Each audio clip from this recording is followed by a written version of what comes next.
La paz esté con ustedes. Amigos, es el 15º domingo del tiempo ordinario y nuestro evangelio es del 6º capítulo de Marcos. Marcos, el primer evangelio, este evangelio bastante sobrio, subestimado, pero cielos, cada parte, precisamente por esa razón vale la pena prestarle atención. El de hoy es Jesús enviando a los 12 en misión. Y esta es la razón por la cual lo adoro particularmente. Estamos, si se quiere, en los primeros momentos de la iglesia. En cierto modo es la preiglesia, porque estamos antes de la muerte y resurrección del Señor y el envío del Espíritu. Podría decirse, luego de eso, luego de Pentecostés, se tiene a la iglesia en toda su dimensión. Así que estamos como en la preiglesia, los primeros momentos. Pero por esa misma razón es muy importante que prestemos atención a lo que les dice el Señor. Les debo haber contado esto antes, pero en verdad atrapó mi mente. En el último discurso del cardenal George a los sacerdotes de Chicago les dijo: recuerden, hermanos, en la iglesia primitiva no había Vaticano, no había diócesis, ni curia diocesana, ni parroquias, ni escuelas católicas, ni hospitales católicos. En otras palabras, no había ninguno de los aparatos institucionales de la iglesia. Sin embargo, dijo, eran evangelizadores. Y su punto lo destaca tan bien, es tan importante. ¿Es posible que algunas veces nos olvidemos de nuestro objetivo primario cuando nos preocupamos de la estructura institucional de la iglesia? Ahora, otra razón por la que encuentro esto muy convincente es que Jesús llama a los 12, sus 12 apóstoles, y los envía. Bueno, como obispo soy sucesor de los apóstoles, aunque yo sea indigno. Por supuesto, ellos no eran lo más digno. Sea como fuere, luego pensamos, bueno, sí, mira a los apóstoles en las Escrituras, pero los 12, bueno, estos son los primeros obispos. ¿Qué les dice Jesús que hagan? No les habla de la curia diocesana. Cuando pienso en mi trabajo, tal vez lo que se me viene a la mente son las responsabilidades administrativas y de la curia y la recaudación de dinero y todas esas cosas buenas e importantes. Pero, ¿qué les dice Jesús a los primeros obispos, a los primeros 12? Bueno, notemos un par de cosas. Los comenzó a enviar de 2 en 2. Somos una religión apostólica, punto. Sí, tenían cierto tiempo de intimidad con el Señor en el que lo escuchaban y estaban con Él y le prestaban atención, pero luego los envía. De hecho, apostelo en griego significa enviar. Un apóstol entonces es alguien que es enviado. Es una dinámica muy básica de la iglesia en su mejor versión. No se apoltrona, no se adecúa al status quo. La iglesia sale, enviada por el Señor. La iglesia en su mejor versión tiene una cierta saludable inquietud. Nunca está satisfecha con lo que tiene, siempre buscando más, yendo a conseguir más gente para Cristo. Adoro esa santa inquietud que debería distinguir a la iglesia. Noten también, los envía de 2 en 2. La religión cristiana nunca es esta especie de exploración solitaria. Es una identidad colectiva. Así que aunque salen en misión, salen de 2 en 2. Están conectados entre sí, están conectados a través de los demás con Cristo. No es nunca yo soy la persona, soy el apóstol. La iglesia es enviada de 2 en 2 colectivamente, como un cuerpo místico. Pero escuchen ahora, los envía, ¿y qué es lo que escuchamos primero acerca de su misión? ¿Qué quiere el Señor que hagan? Escuchen, les dio poder sobre los espíritus inmundos. De acuerdo, si piensan en el trabajo de la iglesia, piensan en el trabajo de un obispo. Les aseguro que a la mayoría de nosotros lo que no se nos viene a la mente es expulsar demonios. Pero allí está. Lo primero que les da, les recuerdo, es autoridad. Así que no los está enviando sin nada, no los envía desprovistos. Hey muchachos, están por las suyas, hagan lo mejor que puedan. No. Les comparte su propia exousia. Esa adorable palabra griega allí, que significa desde el ser de. Es que Jesús habla con autoridad, porque habla a partir de su propia divinidad. Bueno, nosotros, los ministros cristianos, ¿creemos en esto? Nosotros, obispos y sacerdotes, somos enviados, revestidos con esa autoridad. ¿Para hacer qué? Guerra espiritual, batalla espiritual. Ahora lo sé, están pensando inmediatamente en El Exorcista y sí, existen esas dramáticas instancias de posesión demoníaca, pero enfrentémoslo. El diablo, los poderes oscuros, se manifiestan en toda clase de formas más sutiles. En donde vean acusación, donde vean división, en donde vean crueldad, donde vean odio, en donde vean tentación, ese es el poder de las tinieblas, ese es el demonio. La primera tarea de la Iglesia, sus ministros están revestidos con autoridad para enfrentar a este poder demoníaco. Me pregunto nuevamente, ¿pensamos en eso natural e inmediatamente como la tarea de la Iglesia? Deberíamos. ¿Nos vemos involucrados en una guerra espiritual?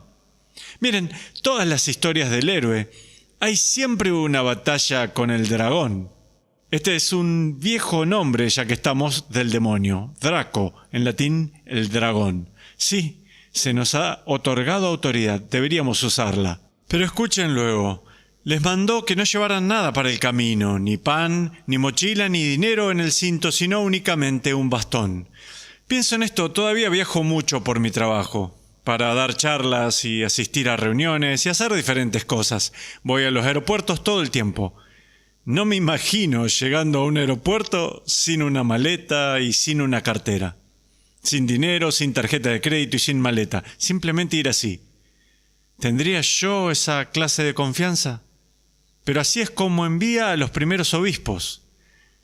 ¿Saben quién imita eso? Un montón de santos a lo largo de la historia. Francisco de Asís intentó vivir de esta manera y sus primeros seguidores vivieron de esta manera. Miles se le unieron a Francisco y no tenían dormitorios ni monasterios. Dijo, allí están los bosques, vivan en los bosques, confiando en la providencia de Dios. Piensen en las historias de San Brandán y aquellos monjes irlandeses que se subieron a un bote y zarparon a la deriva, y donde quiera que llegaran, allí es donde construirían su monasterio. Confiar en la providencia de Dios. Bueno, qué importante es para la vida de la Iglesia. ¿Tenemos esa confianza o dependemos mucho en nuestras instituciones para que nos den ese tipo de apoyo en esa confianza? ¿Confiamos? ¿Confiamos en el Señor cuando hacemos nuestro trabajo? Muy recientemente, de hecho, en esta misma habitación donde estoy grabando estas palabras, vino este joven novicio jesuita que estaba en su peregrinación. La orden jesuita, creo yo, es hermosa. Obligan a sus novicios a hacer esto. Les dan un poquito de dinero y tal vez un boleto de autobús y les dicen, quiero que llegues del punto A al punto B. Y la idea es que no tienen dinero en el bolsillo, no tienen tarjeta de crédito, dependen de la providencia de Dios para que los lleve a gente que los ayude. Bueno, eso hace algo en tu alma. Cuando eso se internaliza profundamente, esa especie de confianza, esa especie de riesgo, bueno, así es como envía a los primeros obispos a su travesía. Adoro esto. Sin embargo, tenían que usar sandalias, así que sin dinero, pero con sandalias. ¿Por qué? Porque van a estar caminando, porque los estoy enviando. No los quiero de brazos cruzados, quiero que vayan de sitio en sitio. Eso es muy importante. Sandalias, sí, y también un bastón para caminar. Piensen en esto, primeramente, en la práctica si están caminando, especialmente en los caminos del mundo antiguo, esto era algo muy valioso para los que iban a caminar. Pero hay algo más allí. Piensen en Moisés con su vara, piensen en Aarón con su vara, piensen esto en este contexto mítico, alguien como Gandalf y su vara. La vara en el mundo antiguo era un símbolo de poder y autoridad. Una vez más, el Señor no los manda sin preparación. No tienen ni una pizca del poder, ni la autoridad, ni la seguridad del mundo. Eso es cierto, eso no lo tienen. Pero, mi Dios, tenían la autoridad del Evangelio, tenían la autoridad de Cristo. Me pregunto, amigos, si a veces los líderes de la Iglesia nos olvidamos de esto. Nos olvidamos, y no me refiero a autoridad en un sentido opresivo como voy a decirles lo que tienen que hacer, me refiero a autoridad espiritual. Adoro la película de Spielberg sobre Lincoln. Lincoln es un personaje conocido por la humildad, pero hay una escena al final en la que es desafiado y por ser Lincoln, este hombre humilde tiene muchísimo poder. Se levanta de la mesa y dice: soy el presidente de Estados Unidos de América, revestido de un inmenso poder. Y estaba planteando un punto particular con eso, pero esa escena se quedó en mi cabeza. Me pregunto, ¿los líderes de la iglesia afirmamos ese mismo tipo de poder? Y de nuevo, no el poder de mangonear a la gente, me refiero a poder espiritual. Eso es lo que simboliza la vara. ¿Lo afirmamos y lo utilizamos en contra de los poderes de las tinieblas? Así es como los envía el Señor. Escuchen ahora. Cuando entren en una casa, quédense en ella hasta que se vayan de ese lugar. Si en alguna parte no los reciben ni los escuchan, al abandonar ese lugar, sacúdanse el polvo de los pies como una advertencia para ellos. ¿Sabía el Señor desde el comienzo que alguna gente rechazaría el Evangelio? Sí. ¿Él quiere que se salven todos? Sí. Y los envía: vayan a todos, vayan hasta los confines del mundo, proclámenlo a todos. Pero ¿sabe Él, al igual que Él fue rechazado, ellos podrían ser rechazados? No debería sorprendernos. Nosotros, los que proclamamos el Evangelio, que encontraremos oposición. Ahora, si dudan de mí, vayan a Internet en cualquier hora del día y comiencen a hablar sobre religión. Verán muy rápidamente la oposición al Evangelio. Adoro cómo habla de esto pareciendo despreocupado. Si en alguna parte no los reciben, sacúdanse el polvo de los pies y sigan. En otras palabras, no se obsesionen con eso. ¿Por qué me están rechazando? Jesús fue rechazado, ustedes serán rechazados. Es parte del proceso. Cuando la preocupación de la iglesia se convierte en tenemos que gustarle a todos, entonces hemos perdido el rumbo. Punto. Fin de la discusión.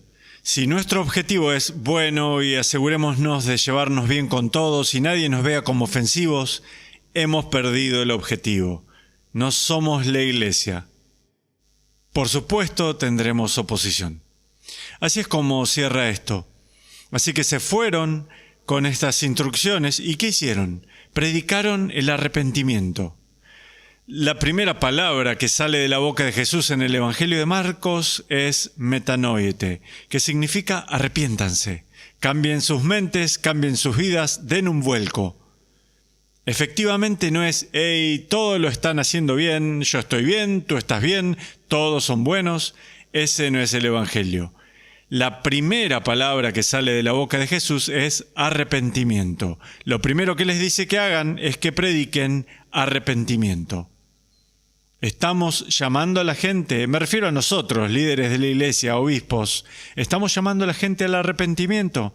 Esa es nuestra primera tarea. Hay una gran historia de Dorothy Day. Cerca del final de su vida murió en 1980, esto es en 1976, el año del bicentenario. Y la revista Time hizo un artículo en que le preguntaban a gente famosa, ¿tiene un mensaje para Norteamérica en su bicentenario? La gente decía entonces todas estas cosas lindas, alentadoras, patrióticas. Y le preguntaron a Dorothy Day, ¿tiene un mensaje para Norteamérica en su bicentenario? Y ella dijo, sí, arrepiéntanse.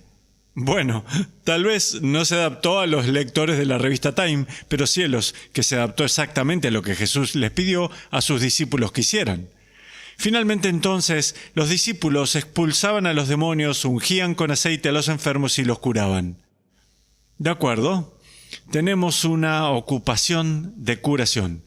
La iglesia se dedica a la curación, a nivel espiritual, a nivel físico.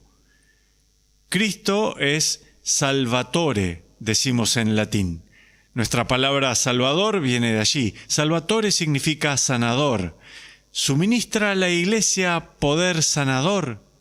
Recuerden, estamos revestidos con un poder inmenso. Estamos revestidos con autoridad por el Espíritu Santo para expulsar a los poderes oscuros y llevar curación a todo nivel, espiritual, psicológico, físico.